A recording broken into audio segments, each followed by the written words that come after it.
Locked On Podcast Network presents Locked On Sports Today. Steph Curry was not going to lose a Game 7. Are the Warriors now the team to beat in the West? Also, the Heat keep on rolling, and Titans fans really aren't sure what to make of Will Levis. This episode is brought to you by FanDuel Sportsbook, official sportsbook of Locked On. Make every moment more. Visit FanDuel.com/LockedOn today to get started. I'm Peter Bukowski, starting your day with the can't-miss stories and biggest debates in sports. You're Locked On Sports Today. Searching all major sports. Found. Let's start with the biggest story. The demise of the defending champion Warriors has been greatly exaggerated. And it was greatly exaggerated because Steph Curry said, not today. He also said at the end of the game, light the beam, because he scored half 100 in a 120-100 exclamation point on a Game 7 in Sacramento against the Kings. Joining me now and nodding his head, Larry Satsas from Locked On Warriors, who just watched one of the all-time great players put together an all-time great performance. Cyrus, help me put into words what we just witnessed from Steph Curry. I think you did an excellent job. It was historic. It was record-setting. It was very it was, if you're old enough to remember Michael Jordan, it was very Michael Jordan-esque. There was a level of intensity there throughout that entire game that I think anyone could have felt just from watching it on the TV, let alone if you're rooting for one of these teams. I mean, what Stephen Curry did was, the annals of greatness. It's one of those all-time performances that fortunately was record-setting, so people literally can be reminded of it. But it's one of those things where I feel like when you and I are old, Peter, and they show these old games, on whatever channel or whatever way we're going to consume media at that point in our lives, in the chips in our brains. Yeah, tonight's game, this Stephen Curry performance will be in that index. Yeah, the first 50-point game in NBA playoff history. Unfortunately for you and I, Cyrus, the gray in your beard and on the side of my head, unfortunately, does not hide that we are, in fact, already old. Yeah. This was a performance that really came in the second half because at halftime, this was a 2-point game.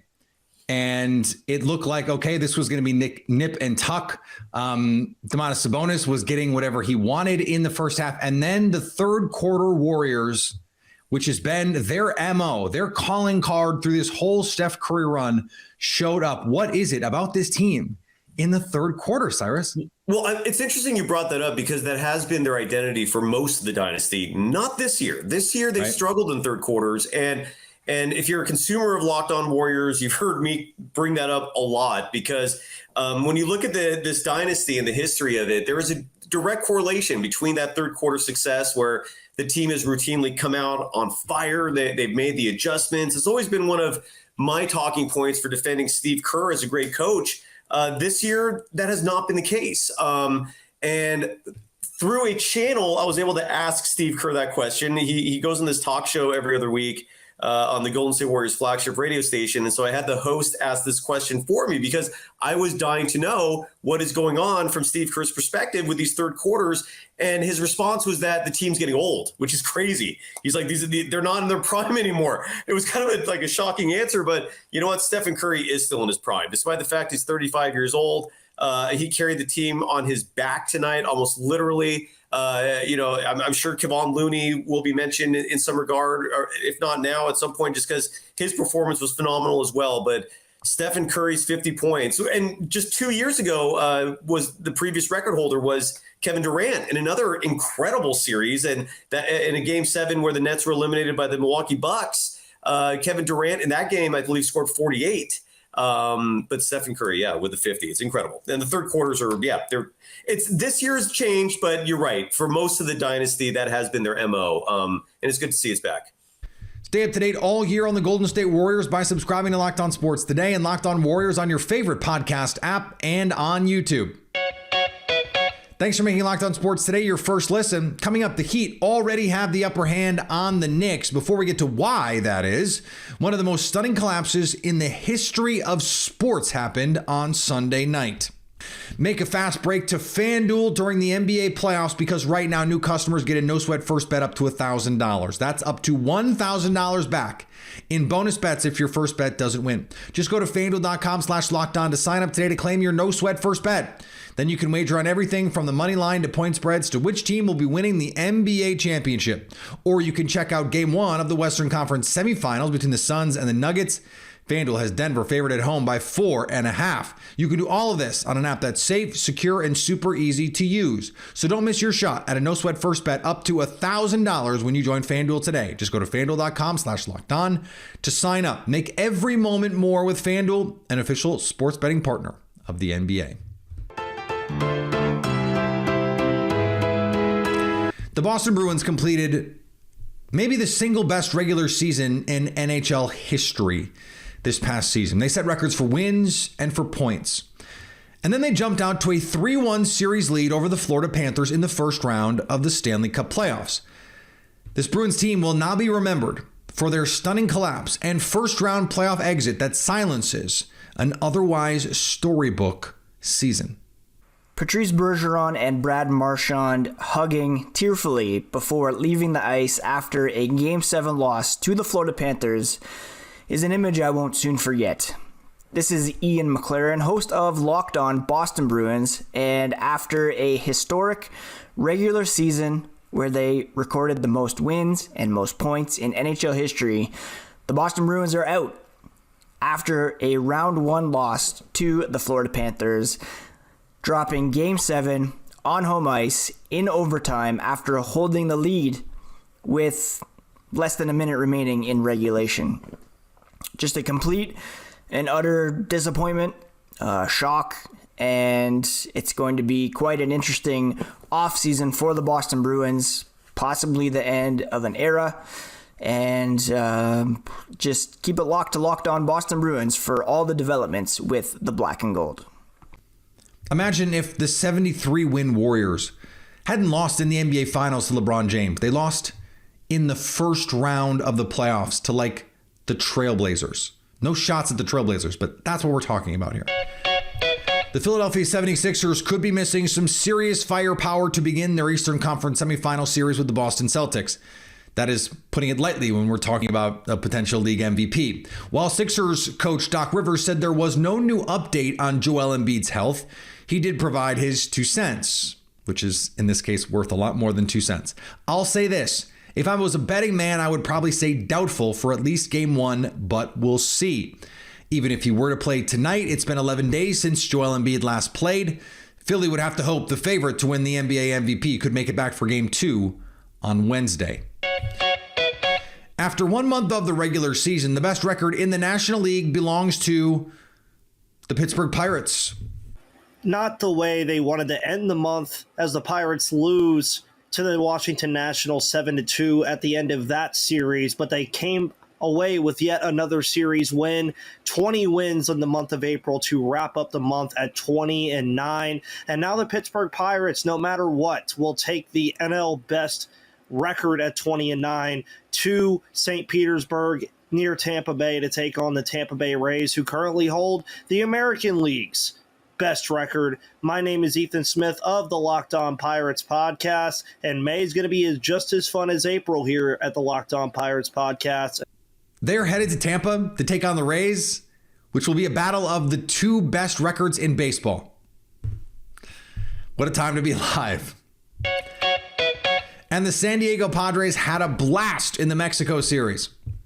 What a party in Mexico City that was. What's going on, everybody? Javier Reyes of the Locked On Padres podcast. The Padres sweep, and I use that phrase lightly, their 2-game series against the Giants, 6-4 at today's win, and the 87-86 win yesterday, apparently. It was a lot of fun. I think the Padres really, this is a nice way to close out April, finishing 15-14 for the month to start the season after offensive woes and just a whole lot of questions. I think even if these games were inflated by ballpark dimensions and the elevation and whatever you want to call it, right? It's still cool that just mentally for some of these guys like Machado, who had a big game on Saturday, and Soto, who goes 2 for 4 with a walk in this one. Just kind of cool just to see them produce something offensively. And as for the pitching side of things, Joe Musgrove, who gave up 7 and 3 1/3. Ignore it. Darvish, who gave up like the most home runs in a start since last September, I heard on the broadcast. Just throw it out. Just a good vibes, really fun series. And hopefully they can continue and keep the momentum going, get this offense woken up. The Miami Heat's magical playoff run continues after dispatching with the top overall seed in the NBA postseason. They go into New York, game 1, Madison Square Garden, and they get a 108-101 victory. Wes Goldberg from Locked On Heat joins me now. And Wes, this was a game where it wasn't shooting variance or anything crazy that won them this game. The Heat only shot 33% from 3. So what was it? Well, that was partly it, is actually that the Knicks just shot worse from 3. They only shot 20%, and the Heat did outscore them by 18 points from the 3-point line. But I also thought that they just understood the assignment coming into this thing. They had scouted the Knicks well. Their game plan was good. They tried to limit Jalen Brunson as much as possible, limited his playmaking specifically. And if there was one weak spot in what it was that Miami was doing, it was giving up 22 points in the paint to the Knicks in the first quarter. And then they just didn't do that for the rest of the game. They tightened up their defense. They crashed with them on the boards. Obviously, the rebounding thing was a big advantage for the Knicks against the Cavaliers. They scouted that too, and they said, you're just not going to do that against us. They only got out rebounded by like 5 or 6 rebounds, which is basically average or equal. And so they just sort of tightened up the places where they knew that the Knicks wanted to take advantage of them, and they got timely baskets, timely 3-pointers made, timely turnovers created late, and that's what it took to beat the Knicks tonight, and they did it. I want to talk to you about Gabe Vincent, because he was a player who really stepped up in the absence of Tyler Hero in that Buck series. He puts in 20 in this one. Not only shoots 6 of 16, but still, those were 20 big points for the Heat. What has been different about Gabe Vincent in the playoffs? Why has he been able to have this kind of scoring success? It comes down to Tyler Hero breaking his hand in game 1 against the Milwaukee Bucks, and the Heat needing to just kind of look down their bench and say, well, who's going to do something? Because you kind of know what you're getting from Jimmy Butler, right? You know Bam Adebayo is going to provide you the defense and some baskets here and there. But in terms of a guy who could just sort of like come off the dribble, come around his screen and kind of create a shot for himself, as much as, you know, Max Strus and Duncan Robinson and these guys have been hot from 3-point range, they're not really creating for themselves, right? And so you're trying to find sort of a facsimile for what it was that Tyler Hero was able to give you specifically in that pick and roll game. And Gabe Vincent has given you a little bit of that. You mentioned all the stats there. The thing that jumps out to me for him is the 16 shot attempts. Yeah. You know, I just think that like the attempts are almost as important as the makes for him, because he just has to be aggressive. He took 8 3-pointers in the first quarter tonight.